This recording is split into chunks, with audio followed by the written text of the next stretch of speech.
Welcome to Future Role Model, a podcast that praises the unconventional and redefines what it means to be a role model. I am here once again in Las Vegas at the Artisan Hotel, pre-show of my show, Future Role Models Live, with Zako Ryan in from Chicago. You've just landed today. You can totally put the mic up to your mouth. I'm here, baby. I'm here. I've been here. We had a nice long day. Today's been a good day. What did we do? You picked me up. We went to the pool. Pretty much it. We had some drinks. We had a lot of food. Had really good breakfast. We had a really good dinner. You broke my vegan.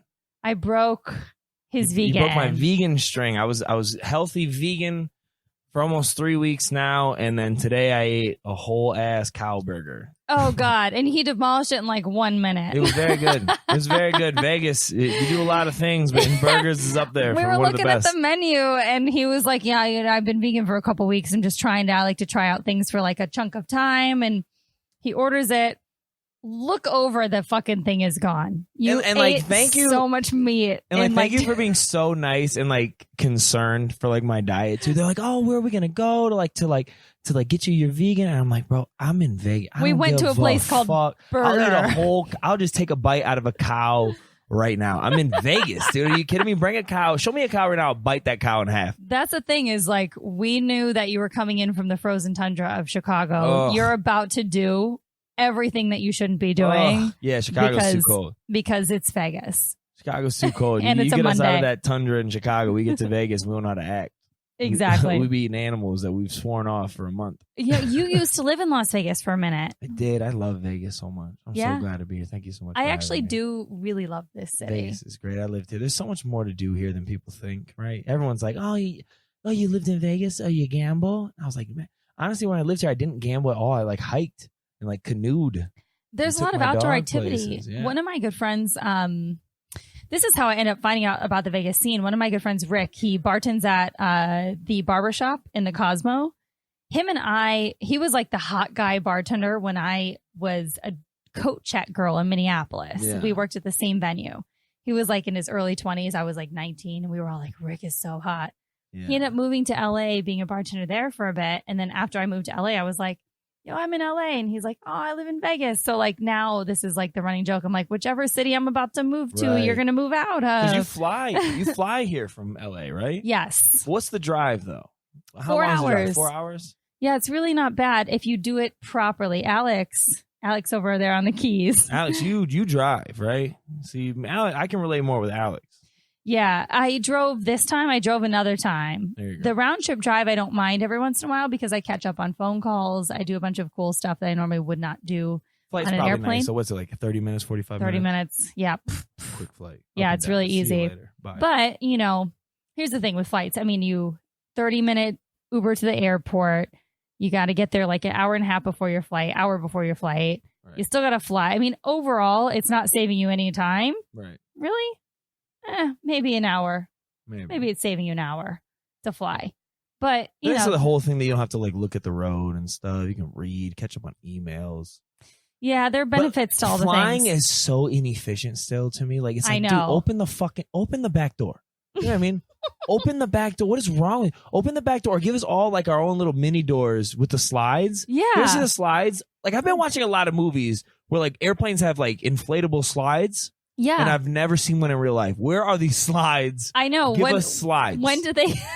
Give us all slides. They're like, oh, well, you're in LA. Just open your door and slide out. See you later. Oh my God. That's what we should do. Well, and I also wonder like why, because I fly so often, I think about weird things like when I was just in Spain and Italy working with the troops, right? And Right. so on the flight to Spain, Working with the truth, like you were just telling them, Joe. You performing. weren't like, Yeah, no, I wasn't like. you had a gun and you were like front lines, motherfucker. Oh, Like, God, we're on can the you front imagine? lines, babe. We're They holding just it sent down me out tonight. as a comic. They were like, just good luck, bitch. Like you're from America, you know how to use an assault rifle. Shit. Oh my God.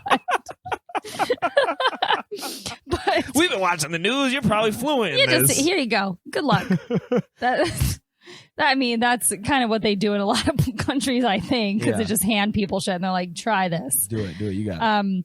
But flying there overseas, like we were hitting really, really turbulent we were pretty turbulent for like 5 hours of the overseas flight. Oh, that's terrible. 5 hours. Bumpy shit. Ugh. Where you just kind of have to resign to, like, if you're going to fall asleep, you just have to pretend like you're on a bus and you're going over a really bumpy road. Because otherwise you can't fall. Though. It was 5 terrible. Hours? But then when we got closer to landing, like I went to go use the bathroom. I talked to one of the flight attendants. I was like, do you guys get bumps like this overseas all the time? She's like, oh, that was nothing. She's like, oh, shit. She's like, we're just used to that. It's heard that's who you got to kind of like look at when there's like some turbulence going on a plane. If they're freaking out. You got to look at like the people on the plane.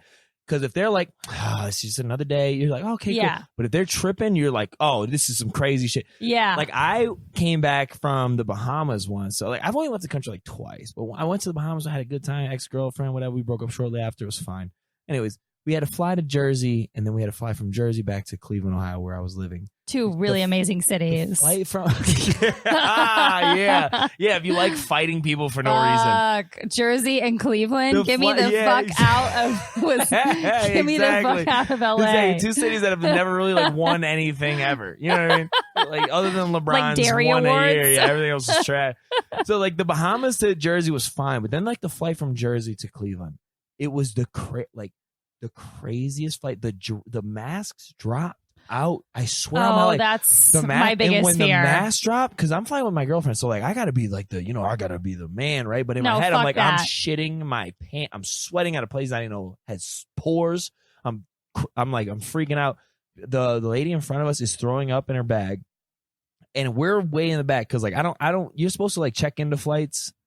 I never remember to do that, so I'm always by the toilet. I'm always in the back. So I look back at the ladies in the back who are like the flight attendants or whatever, and they're tripping. Oh, and I'm like, oh, this is bad. I mean, we're talking about this shit is up and down. It's like it keeps dropping and picking back up. And I'm like, oh shit. So we finally like that subsides. We land. Everyone starts clapping.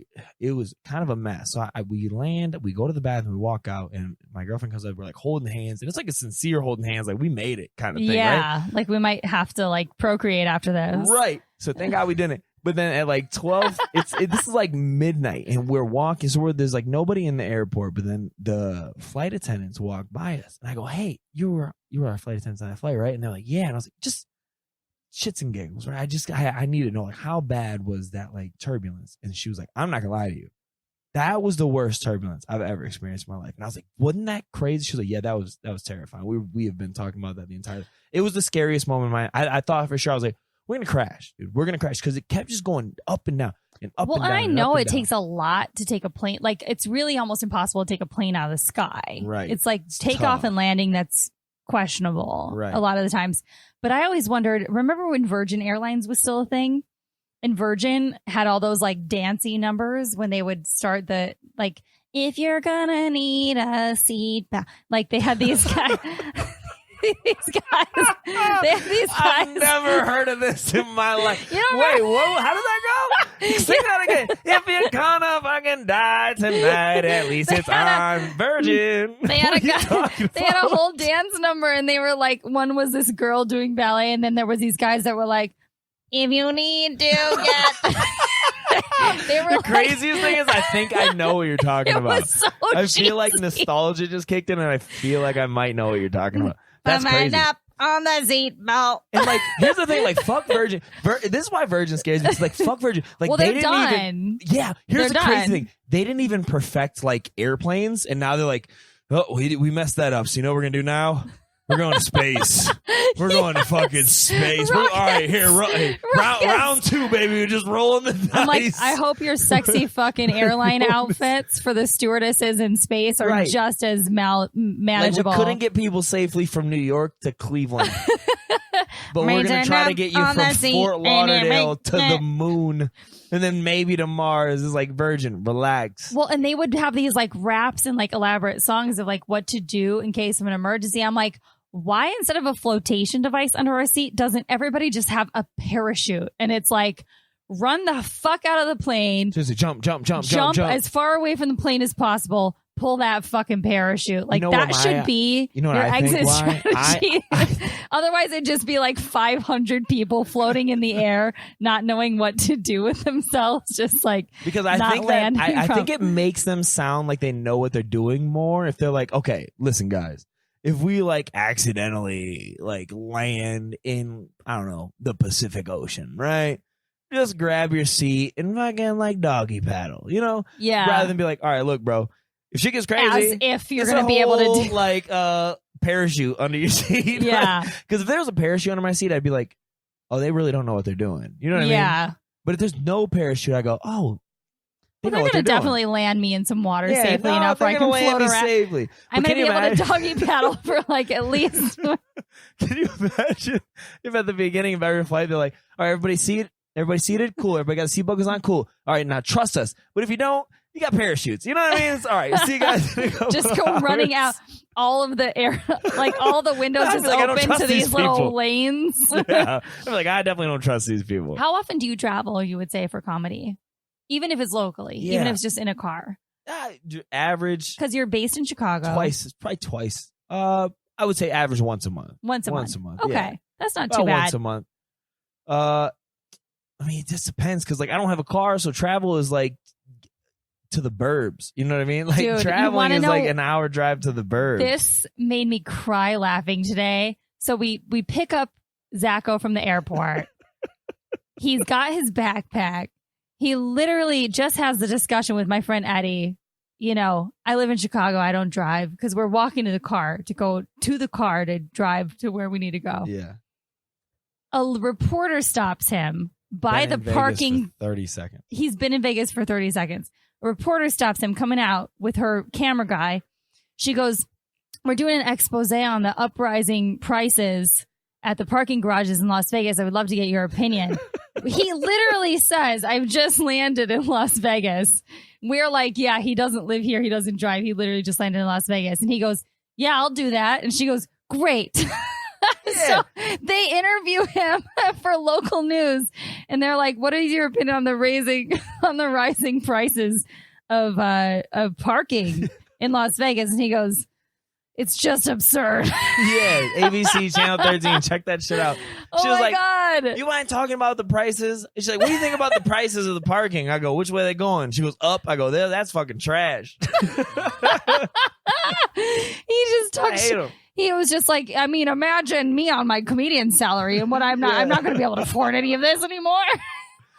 Then like halfway through the interview, she was like, wait, so you don't have a car? I was like, no, I take the train. She's like, oh, and you could just see in her face, she's like, nah, I picked the wrong dude to interview. No, but then and then you said something else after that, and she was like, that's a soundbite we need. That's all they need is this like clip of what they want to hear. Yeah. You know, but that was so funny. I was videoing you from the side. I'm like, of course, this like tall, handsome Grecian man would land.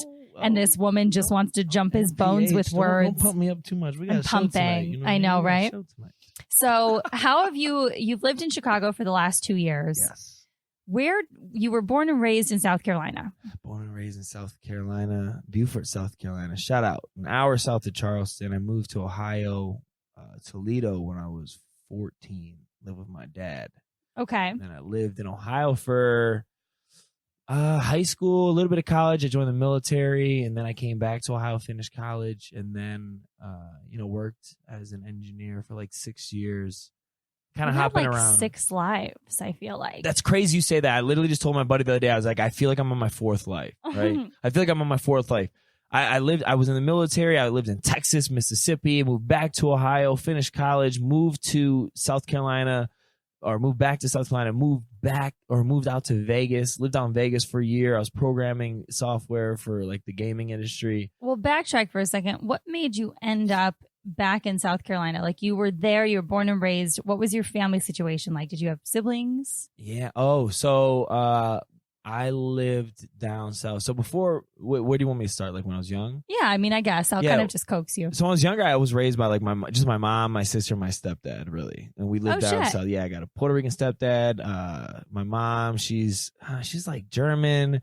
She had a whole bunch of white people shit, like all mixed together. You know how you don't really know she's just white. Yeah. You know what I mean? She's like a whole crock pot of white. I don't know what kind of white, but... It's a whole crock pot of white. No pepper or no, just salt. You know what I mean? Just white on white is what she is. Just feeding the deer. Yeah. Salt lick. And then I got a gay sister and then my Puerto Rican stepdad. So it's like I was raised in a crazy situation where I'm in this I'm in the dirt roads of the South, but I'm in this total, like, I'm in this household that is like, everyone is so like against the norm of like what you would expect from the South. Because everyone has this perception of the South where like they're racist and like they're like everything against, like you can't be anything other than just straight like male or female. Anything outside of like the normal gender roles is totally shunned. Right. And that's so not true. And it's so mind-boggling. Like, that's what my entire, like, that was one of the reasons I wanted to get into comedy, was to like clear the percent. Like, that's so not true and it's unfair. Yeah. And that's definitely not the household I was raised in. But I would live there till I was 14.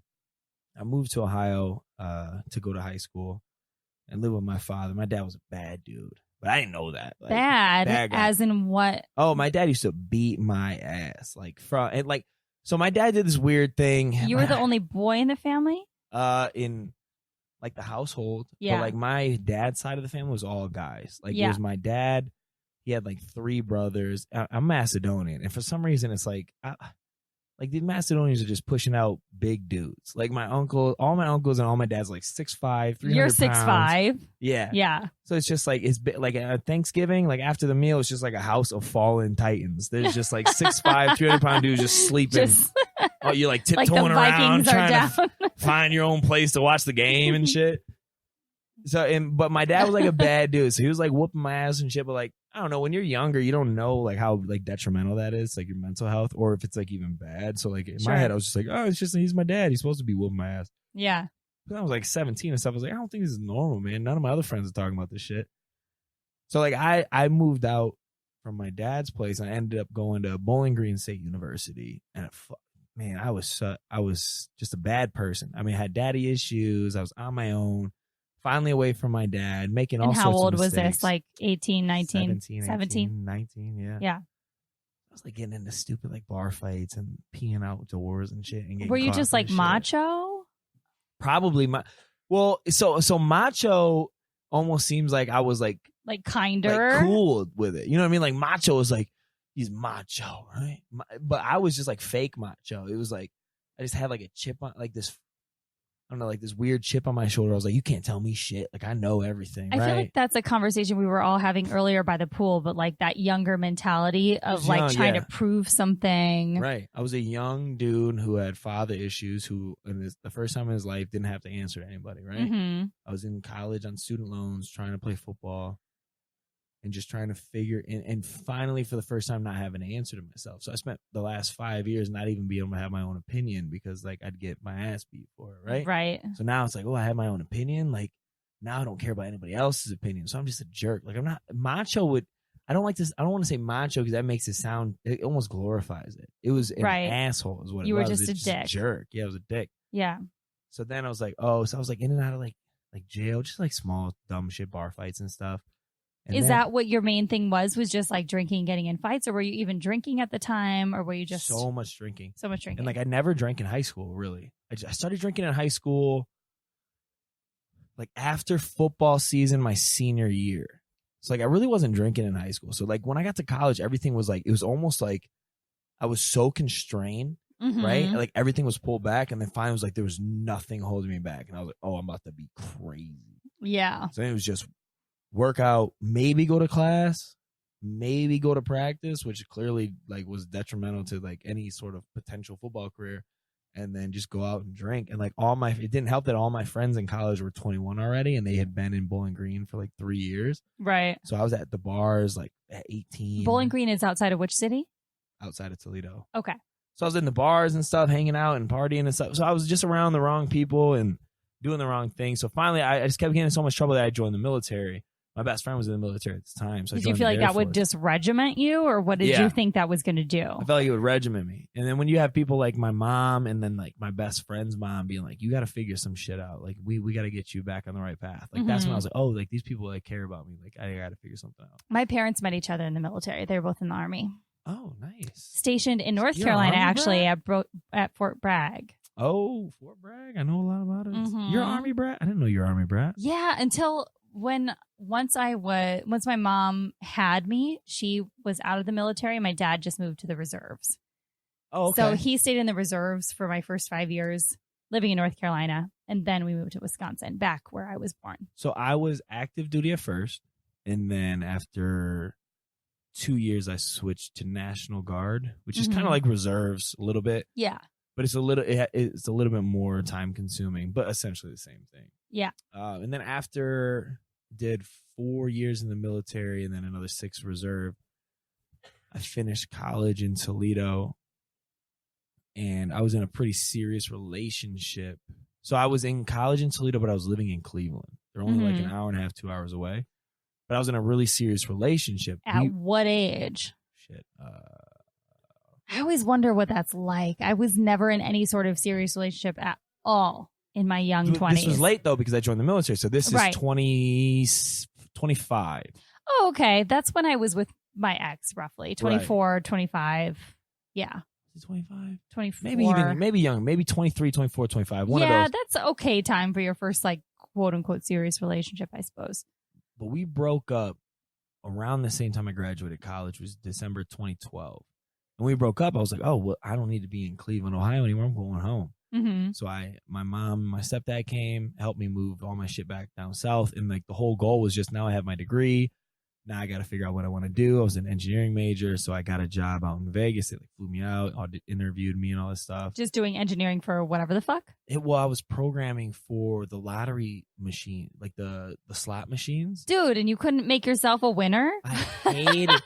There's like, that was what taught me to never gamble on this shit, bro. If you're at the casinos, like playing the slot machines, dude. So tell, because it's like, so bad. If it's just so, a digital, so bad. A digital slot is totally fabricated. Yo, you gotta correct? stop getting mad. You gotta stop being like, that was a hot table, I should have sat there. There's no such thing. It is so random, and it is, the algorithms are so skewed against your favor. Like, if you saw the numbers, you'd never sit down. Don't play those games. No, I know.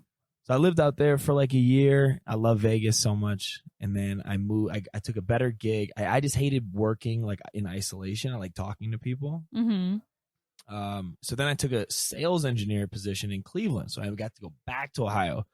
I say got to. I had to go back to Ohio. I moved back to Ohio, and I was working at this automation sales industry. But at the same time, I was kind of like, when I was in college, and then even after a little bit, I was writing comedy with like my buddy, and we would like write some scripts and stuff and send them out. But then my buddy was in the engineering program with me, and he moved straight to Chicago. So how did you find an interest, backtracking a little bit still, in comedy or writing anything comedic, period? When I was in high school, I didn't have any friends until like my junior year.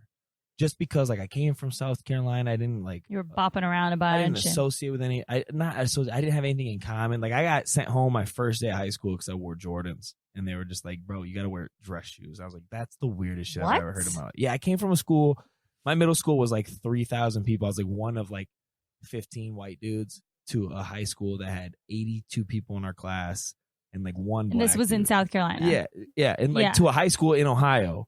We had like 85 people and like one black dude. And like, he didn't even play basketball. You know what I mean? It was like a very weird situation. So I was like, all totally out of like, my culture had like, totally been flipped upside down. Yeah. So I don't know. So I just was playing video games and hanging out for the first 2 years. But then I finally met Corey, which is my best friend still to this day. He lives in Chicago. And he was big into comedy. And he would like write. And I was like, I think I'm funny. Like, I don't really like say shit. But like, and we would like go back and forth, and we'd just make each other laugh. And he didn't really hang out with people either. And then finally we're like, man, fuck everybody, dude. We're about to just be the funniest people. Like, just little fucking 16-year-old kids. So like, after the summer, we would go back to school, and we were just like, just trashing people. Our thing was that we just riff on everybody. We just tear people apart.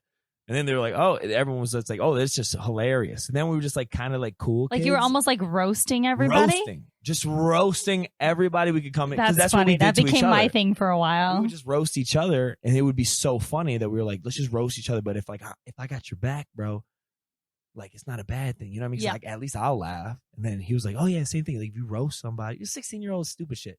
If you roast somebody, like, I got your back, at least I'll laugh. So then that's how it started. And then all of a sudden we're like the cool kids in the schools. And now I got friends. Now I'm playing sports, and it's all weird. So it's a weird trajectory. But then he like really, really, really got involved in comedy and like writing and stuff. So we started, Ohio. Yeah. So we started writing some scripts together. I remember even in college, it'd be at like midnight, 1 o'clock, 2 o'clock in the morning at the engineering building. Like sketches or full on scripts? Yeah, we'd write scripts. We'd send them out. We'd get them copywritten. We'd send them out. We'd get like feedback and That's stuff. actually really forward thinking for somebody I'm not My throwing any buddy, shade on Ohio, but Yeah. like, you know, growing up in it's all Wisconsin. it's all shout out to him too. Like he knew, my best friend knew he was destined for comedy at a young age. I don't know how. I still to this day don't know how he figured it out, but he coerced me into it. That's awesome. Yeah. And like I said, he's like from Ohio, so he's from the Midwest, so he's never in a big town, but he knew it. And he's funny enough to like, I'm glad he found that because he was one that convinced me to get involved. Yeah. Long story short, we graduated together. He moved straight to Chicago. I was like, I have no interest in doing engineering. And like, I just did the engineering thing. So when doing that, he would send me his scripts. Because it makes you smart and obviously gets you laid. Right. Yeah, that was a huge thing. Like money and Massively sex. money was a and big, sex. big thing. It was a big factor in me deciding what to do. Just fucking raking it in. That was a fun thing. Sex, man, is not overrated. Sex is not overrated. It's a fun thing. You should do it. And anyway, so he would like send me his scripts and we'd always punch them up together and I'd send them back. And yeah. I was just like, man, I should do this shit, man. Like I love doing it. Like I look so forward to him like sending me the scripts and writing. And then finally he was like, man, you just need to do stand up. You should move here and do stand up because he doesn't do stand up. He's just more of a writer. Yeah. And I was like, all right, let me try and see what happens. So I'm in Cleveland and I end up going to all these mics all the time. I'm like 6'5". I'm a bigger guy, right? And I'm going to mics. And like a lot of people don't know what mics are, but like if you go to mics and you're not a comedian and you're there multiple times, people are gonna start having questions. Like, why the fuck do you keep coming to these mics? You're very noticeable at mics, especially when you're new. Yeah. Like when I started in Chicago, I was definitely like, you know, when you're a cute girl who's at mics, people are like, what are you up to? Are you a comic? Are you like are you a chuckle fucker? People think that you're trying to like fuck comics. And were you going on stage? Yeah. So here's the thing. I wasn't going on stage. You're just hanging out. I was going there figuring. So I had this engineering mentality, right? So I was like, I want to figure it all out. Yeah. I do it. So I'm going and I'm taking notes. So now I'm this weird fucking 6'5" just dude tall, in the back. very conspicuous dude. Writing notes while people are on stage because I don't know. They're like, what is this bro doing? Like stealing our jokes? So that's probably what it looks like, right? Probably. So finally, after like a couple weeks of this guy comes up to me and I'm like talking to him once in a while. This guy comes up, he's like, hey man, we see you here all the time. Like, what is your plan? I was like, honestly, I want to get on stage eventually. He's like, no, fuck that. We're going to give you a date, January 16th, 2017. You're going to go on stage. You get 5 minutes. I was like, all right, cool. It gave me like a month in advance. Yeah. It's pretty great. Yeah. So I had a month in advance. I put a 5-minute set together. It went okay, I'm sure. Like it went fine enough to where it wasn't like a bomb. I'm sure it wasn't great, but when I got off, I was like, oh, that's the only thing I ever want to do the rest of my life. Like that's kind of how it felt. It was so real and so like I just talked about like real shit. Yeah. And I was like, oh man, for the first time, like my opinions have always been so suppressed because like if I had an opinion in high school, my dad would just whoop my ass for it. You know what I mean? Or if you're in the military, you have an opinion, people are just like, shut up. Especially, yeah. So then it like multiplied. Not anything against the military, of course. I just got back from one of those tours. But my parents were okay, both... look, I did the military time. They're very I'm allowed regimented. to talk my shit. There ain't no other corporation and company in the world. There ain't no other corporation in the world that comes up to you every 4 years and goes, you sure you still want to keep doing this shit? Yeah, no, I know. Well, but the military 4 years be like, you sure? And it's very regimented. Like my parents told me all the stories. I mean, they're just like, you know, that's why my mom has certain ways. My mom folds her towels to this day in a certain way. And I remember as a kid, if I folded a towel wrong, Lord be with me. Right. It's crazy. You roll your shirts in the military. Like my mom came, she couldn't believe all my shirts were rolled. She's like, you roll your shirts? She rolls everything still to this day in her room that I stay in when I because my parents don't sleep in the same bedroom. It's a whole thing. But when I'm home for the holidays, my mom has a whole closet where everything's rolled. Yeah. Perfectly steamed. It's totally military. It's totally military. Like my mom came and saw it and she was like, I can't believe you roll your shirts. I was like, yeah. She's like, you even roll your dollar bills. I was like, yep. Whoopsies. What's up, like, Charlie? Well, that's just the military, baby. What up, man? But yeah, I mean, the military definitely trains you to kind of think that way. And then how did you feel when you finally got out? What was your deciding factor to finally leave the military? Oh, it couldn't. From day one, I was ready to get out of the military. Yeah. Yeah, I needed the military to give me structure, and I still credit them to this day to giving me that structure, but I didn't need the military to help guide me the rest of my life. I needed to get put on a track and then go. You know what I mean? Like, that's what I needed. The military did it. It was the best decision I've ever made in my life. I talk shit just because it's fun to talk shit. Well, we have to. It was the best choice I ever made in my life. There's chapters. Yeah. Everybody's got chapters. One chapter sets you up for the next. Yeah. So, and then doing what I did, I worked on electronics on the F-16s. There was a lot of math, a lot of electronics, a lot of engineering. So that's why I ended up going to school for engineering. So how did you end up actually moving to Chicago? What was that catalyst like? So after I did that set, after I had that show, I was like, I love this so much. I started doing stand. I started actually doing the mics. And I thought I was like killing it. I was like, oh yeah, I'm doing 2 mics a week. I'm killing this shit. I'm busting my ass. And I'm talking. And then when you start learning about comedy, you start really learning what people are doing. And I'm like, oh, people in Chicago can do like 3, 4, or 5 mics a night. And they're like, yeah. I was like, oh, I'm moving. Yeah. Like, you just can move to Chicago, do stand-up comedy. I'm like, yeah, absolutely. But yeah, you're 26. Like, nah, that'd be fine. Yep. Nah, that's fine. No, I wasn't 26. Shit, I was, how old am I? 32? I started stand-up when I was 25. I started at 30. They're like, you're 30. You're 30. You're going to move to Chicago to do stand-up comedy? This is my mother. Yeah. By the way, who's your mother right now is my biggest fan. I just picture her being like a Jewish, what are you going to do? You're going to move to Chicago? Yeah, who is like my biggest fan now. But like at the time, obviously, she's like, wait, what? Like I had to endure the military first of all. Like she hated that. Mm-hmm. And then like you finally made it through college after almost ruining that. Right. And then everything was fine. Yep. Right? You had a girl, everything's fine. Now you moved to Chicago, you're breaking up with everybody, you fuck everything. Yeah, so I moved to Chicago, and I worked. So I had my company transfer me to Chicago. I clearly didn't tell them anything about stand-up. I was just like, I'd like to be in a bigger market because it was sales. And they're like, oh, we understand. So they paid for all my shit. They paid the thousands of dollars to move me, all this shit. And then I had to sign paperwork that was like, oh, you'll work with us for at least 12 months, right? Because if you don't, you got to pay us the money back. I was like, yeah, for sure. 12 months to the day, September 1st, 2017, I moved to Chicago. September 1st, 2018, I quit. So it was shit. I knew the only thing I wanted to do was entertain. Yeah. From that moment. Because 6 months into living in Chicago, I got picked up by an acting agency. And there was just so much opportunity that I never knew existed. Because you're so inconspicuous and tiny. Tiny guy. And very unattractive. Tiny guy. They just put me into weird new dad commercials. Like grab a vacuum cleaner, pretend you like cats. Well, that's like a very interesting thing to be thrust into though, because I feel like a lot of people move to LA. LA especially is a city that people move to and they're like, I'm just going to be famous. I'm so cute. And like they're a big fish in a small pond. Right. And they have this mentality that's overly, I'm going to be successful. There's something that comes with a naivety. Right. Where people end up being more successful in a market. Like you moved there. Yeah. You weren't no like, idea. I'm going to be an actor in a big time. You didn't think that. You know what it is? I think it's the fact that I'm not competing with anybody. I think what ends up happening is people get so caught up in this like rat race, they end up competing with people, and then they end up losing what makes them so unique. I never felt that way because I didn't know the competition existed. I didn't know anything about comedy. I didn't know anything about acting, so I didn't know how to compete. I didn't know there was like a lane.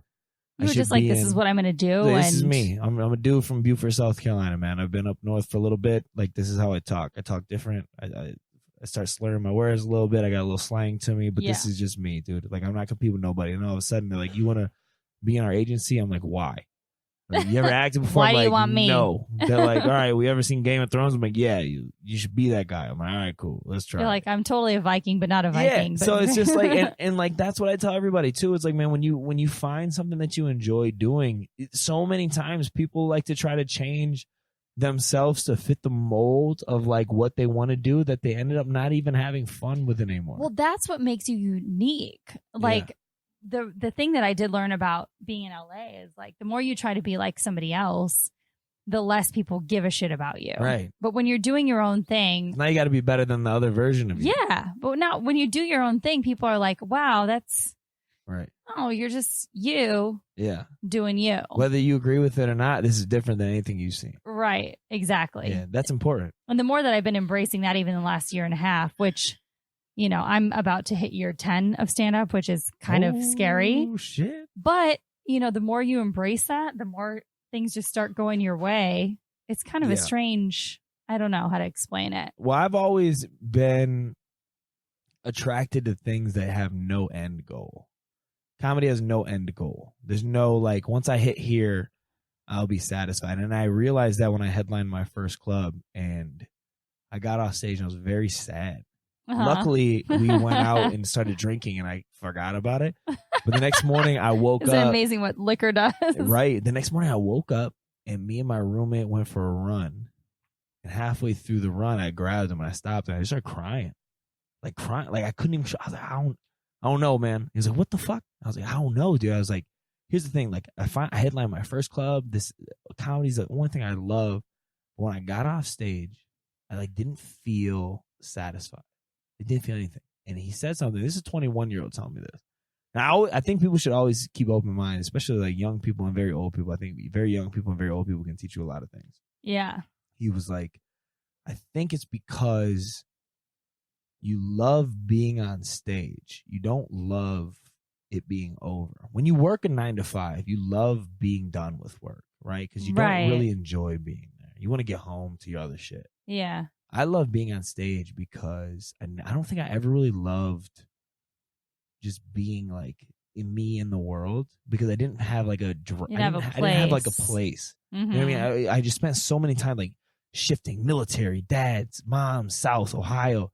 I never had a place to like be like, oh, this is my shit. Because even like sports, it was like basketball, football, but it wasn't like one. You know what I mean? It was like all over the place. Or a city. It wasn't like you had a home base. Nothing ever felt real, or nothing ever felt like I could classify myself as that. But then when I found stand up, I was like, yeah, man, like this is like I'm okay with like being in this box.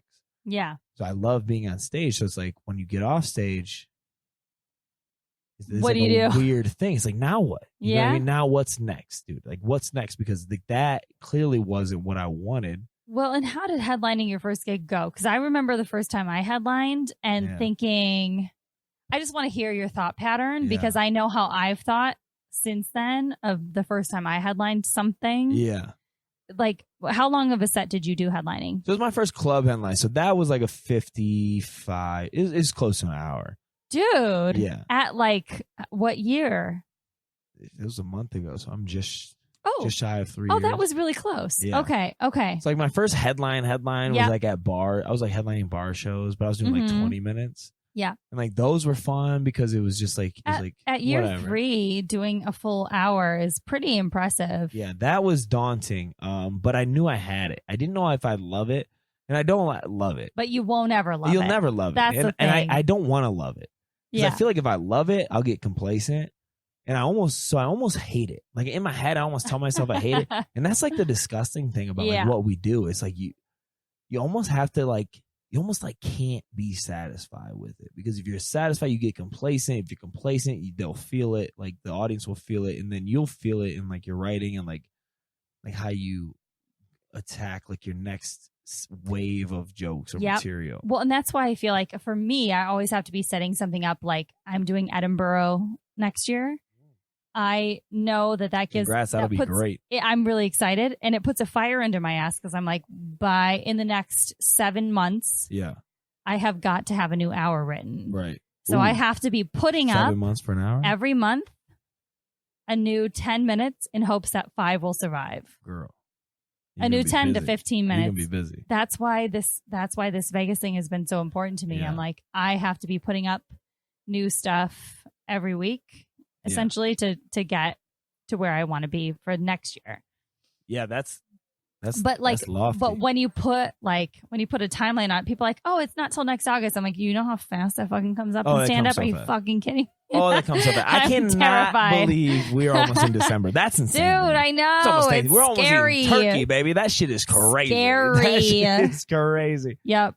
Yeah. So like, I don't know. So that was when I realized, I was like, oh, so there's no end goal here. I think that's what attracts me to it, is that I just get to keep working at it. And it's the same thing with like acting. Mm-hmm. It's like all these things that have no clear-cut goal, I think attract me, because then it's like, okay, I can just work on this forever. Like, and I kind of like that, but at the same time, that's what makes it beautiful, but that's what makes it so fucking difficult at the same time. Because it's like, it's gorgeous because it's like, I get to work on this my entire life.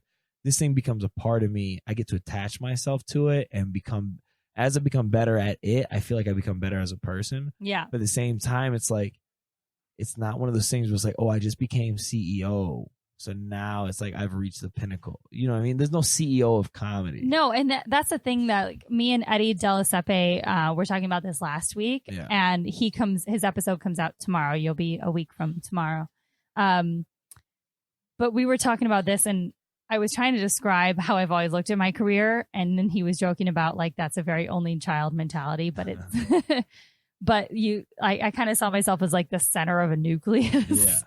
And I'm like, anywhere that I end up around here, I'm cool with. It doesn't have to be like, I don't look at my career like a linear line. Right. If I don't get from A to B, I'm not going to be like, oh, I failed. I'm going to be like, did I end you're up not anywhere? Like, my goal is to be the next greatest. My goal isn't to have the next best hour special on Netflix. No, I mean, I give myself like a big old sphere that's ever growing that I'm like, if I end up anywhere on the skin of this sphere, I'm like, cool. I think that's important. Yeah. You know, I'm like, I have certain things I want to do, but at any time they could shift like over here, because money, because time, because energy, because I think that's important. I also think it's important to have other activities and other things you enjoy doing that give you quicker wins, because the wins don't come in comedy like the way they do in other things. That's why like fitness has become such a integral part of my life, is because you get to like experience satisfaction with other things while continuing to pursue this thing you love. Because if that's the only thing you're pursuing and you're not seeing any growth or any big highlights in 6 months, you're gonna get so depressed. Yeah, like you need that's to have other things that you're chasing after, whether it's just check boxes. This is what I always tell personal people. Goals, friendships, whatever the fuck it is. Friendships, fitness. I don't know. Go take some boxing classes, jujitsu. I don't know. Buy a fucking video game or something. Dude, you need to do things that give you like some instant gratification if you're pursuing this art. It takes because forever. This art doesn't give you instant gratification. No, and it takes so long. And here's the crazy thing. And this is what I learned after I did that hour. Even if you get that instant gratification, you're going to learn to not love it. Because then you're going to learn that instant gratification means nothing towards the end goal, which is you not having an end goal. And that is fucking insane. That is insane. We are chasing nothing.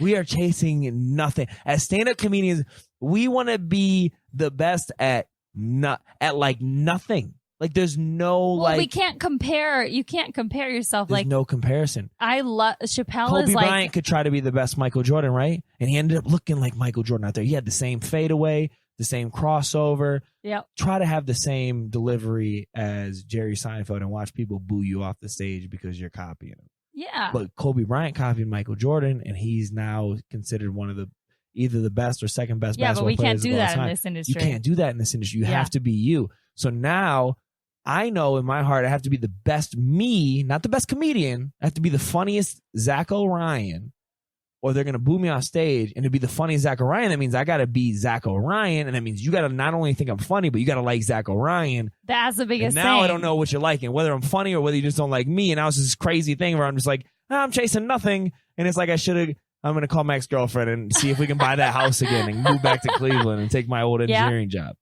Well, and that's what I say.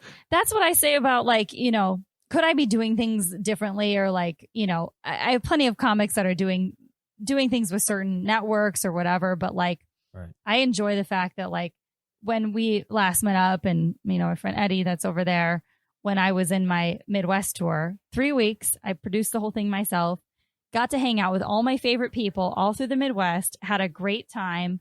It was a lot of fucking work. Yeah. But I did it and I made great money. Yeah. And like, that's what I enjoy doing. I enjoy people knowing that if they're going to come and have an experience with me, that they're hanging out with me after the shows, like getting drinks. Yeah, that's important. I'm just like a homie rather than somebody that they just come to see perform. And yeah, and I always want to keep it like that too. Like I never want to let this like industry like tell me like how like professional I need to be in terms of like how to like coordinate or how to like compose myself before or after shows and things like that. Right. Because at the end of the day, it's like I got into this because I enjoy connecting with people. Yes. Which seems so like cliche and like so it weird, but it's dumb, like that's very much a truth thing. It's very much my truth, and it's very much something that I've thought about for a very long time. It's like I never was able to connect with people for so long my entire life. Like, this is the way I'm able to do it. And that's the one thing I want to hold on to. Yeah. So whether or not, like, whether this goes anywhere or not, like, I'll never stop doing comedy. That's why I tell some people that too. Like, I'm okay with this not having an end goal because I'm never going to stop doing stand-up comedy. Whether I go back into the career field and pursue this, like, corporate gig or anything. Well, there's I'm never something going to freeing about that. Like, as long freeing. as you know that you're not going to stop doing something, it's always going to be there. Yeah. Because that's what I always said about comedy too. And I've had a million other forms of income in the span of 10 years of being in stand-up alone. Right. In the 15 years that I've been doing comedy, I've done everything under the sun. Right. I've bartended. Everything, huh? Everything. Oh, shit. Yeah, it's totally Future gross. role models, good Lord. Future role models past, not so much. Speaking of, what are some of the hardest moments you think you've had in this career, any career? In stand-up? The hardest moments in stand-up? Yeah, some of like the moments where you're like, fuck, is this worth doing? Because I know early at the pool, we were kind of talking about like some, Yeah, I mean, like, when you first get into stand-up comedy, there's so many like weird, like the politics behind it. Yeah. Which I'm sure exists in like every like career field, except like the politics and stand-ups are such bullshit because, all right, so the politics in like the work field, like when you're a professional and like in a career, you're protected by like HR regulations and like HR and like, you know what I mean? But like, there's no HR in comedy, right? So if someone calls you a bitch for being like a female comic, you can't just go be like, yeah, he called me a bitch. And they're gonna be like, well, go be fucking funnier. You know what I mean? Or if someone's like, oh, they're saying you're just tall and handsome, but you ain't funny. I can't just go cry to someone and be like, he's being mean. They're going to be like, go fucking sack up, bro. What's wrong with you? You know what I mean? So, like, that's, like, the worst thing when you're getting into comedy, especially, like, moving to Chicago when I'm 6 months into comedy. And, like I don't ever pretend to know anything, but, like, when you're on. So this is another thing that people don't understand. When you're a stand-up comedian, you have to portray this sense of I'm better than you in the moment, because you have to let people know that in this moment, this joke is true and real, and you can't change, you can't have a different opinion than me, right? Because if I'm talking about something edgy, right, I need you to know that you can't have a different opinion of me in this moment. I need you to think the way I think, so that the punchline hits you the way it hits you, the way I thought about it, right? Right. So you have to have this like weird thing that goes through your head where it's like I'm like, I'm not I'm better than you, but like this like fake confidence, right? Like I'm more in tune with myself so than you think I am. Right. So now it's like this fake in tune, like bullshit you have to convey. And then when you move to a new city and you convey this, it can be misconstrued as like being very pompous, right? Right. So now you're juggling this thing where you're like, okay, I'm not pompous. I'm actually just like this fucking, I'm very like down to earth. I want to really be friends with you, guys. right? But at the same time, then you get on stage and you're very pompous, and then you get off stage, you're not, and it's like you're juggling this. So like stand up, man, it's the hardest thing and the weirdest thing I've ever done. It really in my life. is.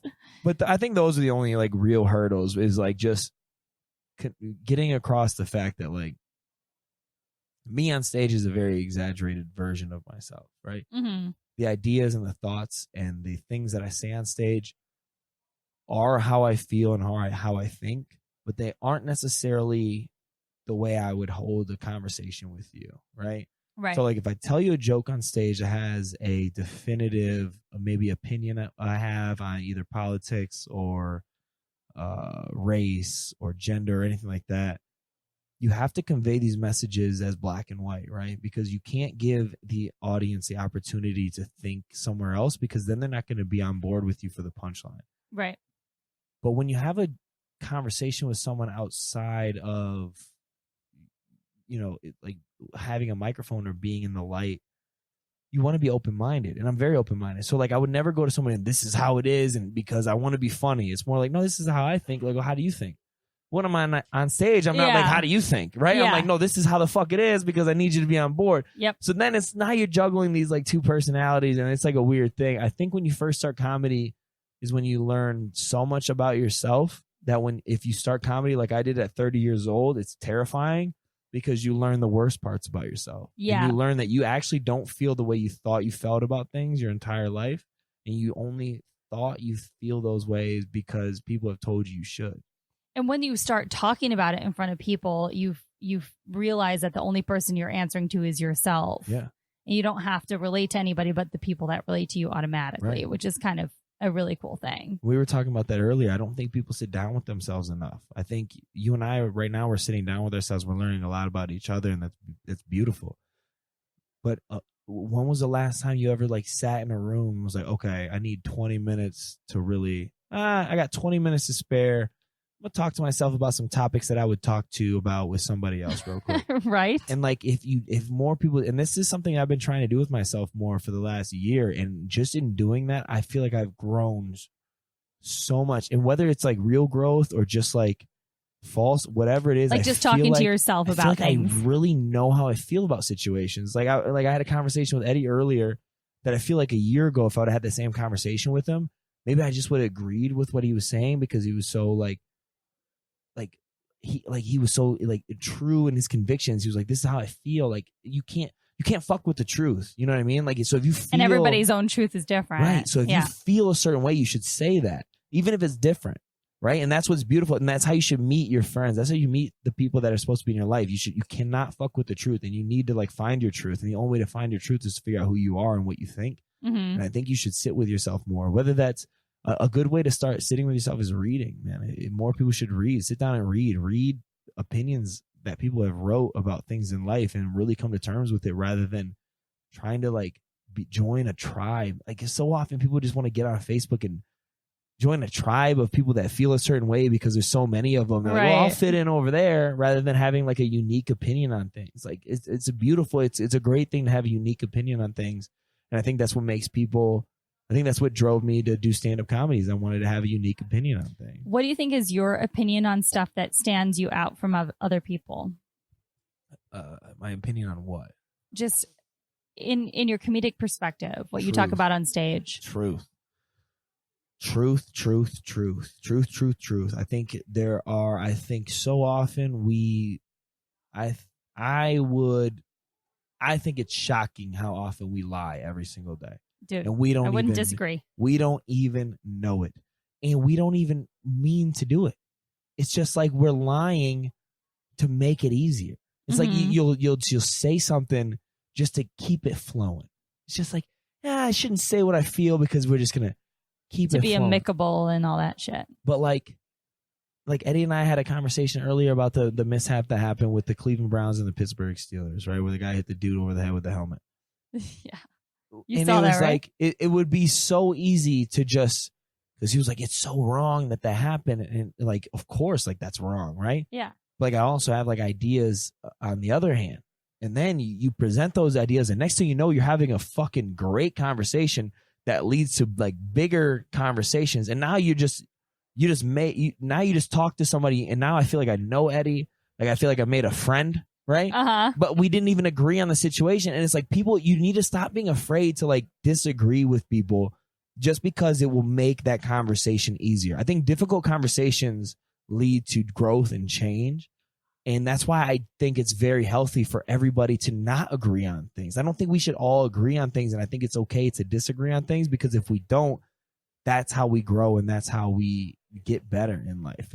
And it just makes you better as an artist too. And because now when somebody heckles you, you're not thinking, oh, it's me. Fuck you. You're thinking, what is happening with this person in their life? Like that's how I've approached it for the last number of years. Like if somebody is speaking out of turn or like something's fucked up happening, I'm like, oh, this person's clearly going through some shit. Let me try to uncover what that is. It's not like, oh, this person's trying to personally attack me. It feels less like victim mentality. If you're in tune with yourself, it's easier to say, oh, that was a bad joke. I'm not a bad comic. Right.